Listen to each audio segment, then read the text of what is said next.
All right, hi everyone. Today I'm going to be filleting this burbot for the purposes of demonstrating our overhead camera, which is right there. And there's a few things you need to fillet a burbot, some pretty simple things.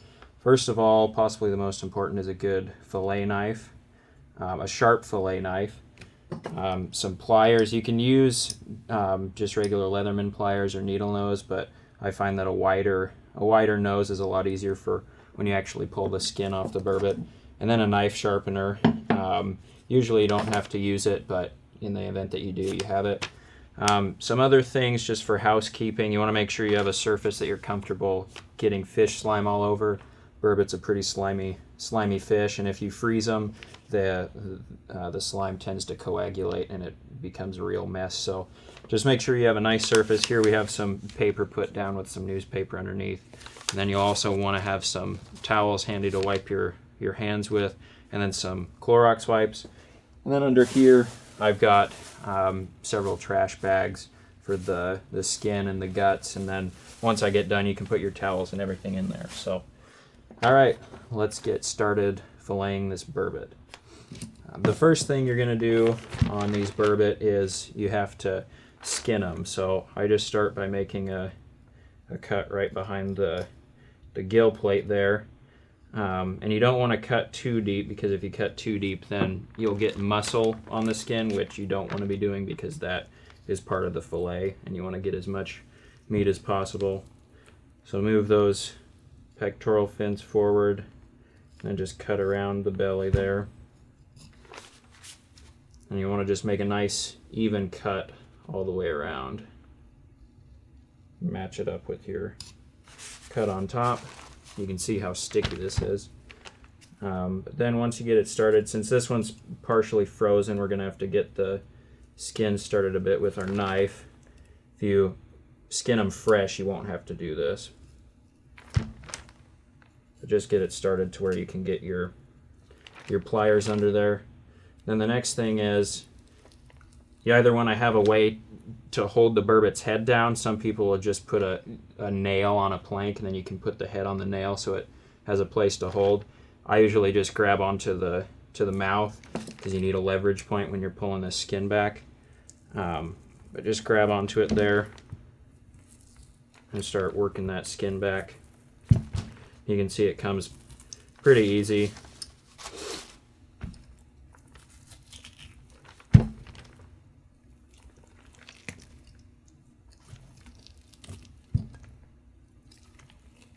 And if you use thinner nose pliers, then what's going to happen is you're going to rip the skin a lot. It's not a big deal because it's all going to come off anyway, but it's just a little easier to have these wide pliers and get it off in one piece. Just work it down.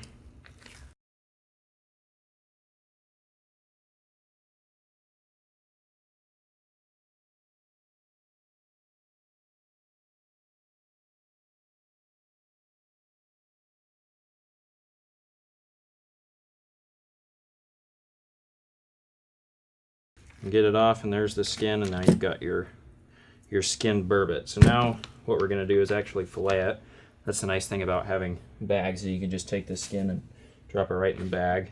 Then what we're going to do is fillet the burbot. You can see the spine runs right down the middle. What you're going to do is take off a fillet on each side, but just run your knife along the side of that spine there. Try and keep it as straight as possible. Then you want to cut behind the gill plate there.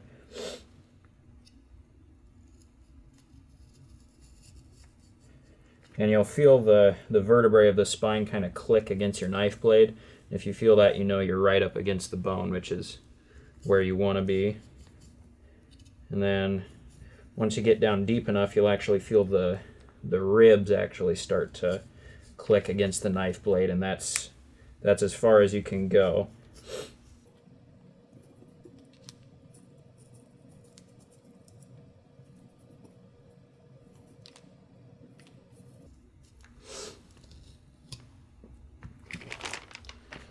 So once you've got it kind of mapped out where you're going to be making your cuts, you can take and About midway down the body, you can actually just take your knife and run it down along the spine, and you'll see it come out on the other side.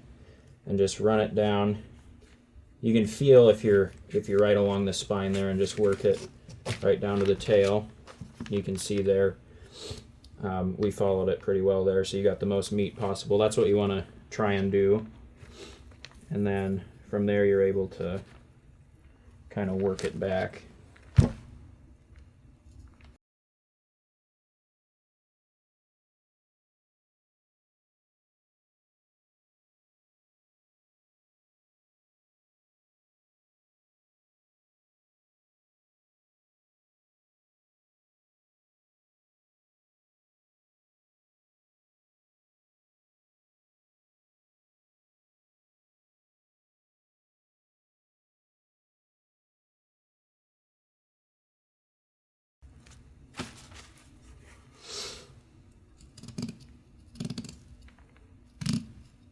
You can probably hear the sound of my knife clicking against those ribs there, and that's when you know you've gone down as far as you can go. And then kind of just cut along the rib cage there. It's kind of nice when it's frozen, actually, because you just saw it popped right off there.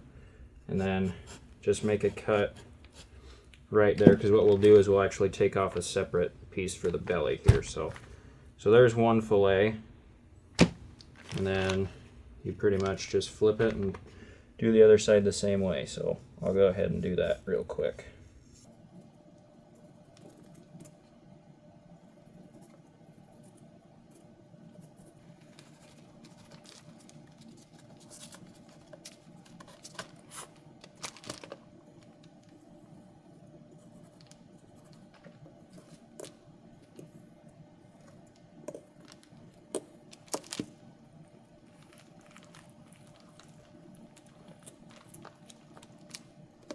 And then the next part is to get this belly meat off. It's not a whole lot, it's pretty thin, but it's enough to where it probably equals a half of a fillet, so you definitely want to get that off.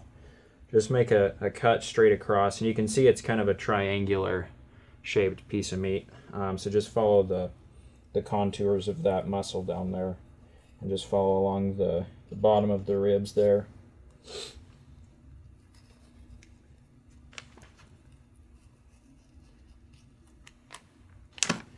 And then there's your little belly fillet. Anyway, that's how you fillet a burbot under our cool little overhead studio cam.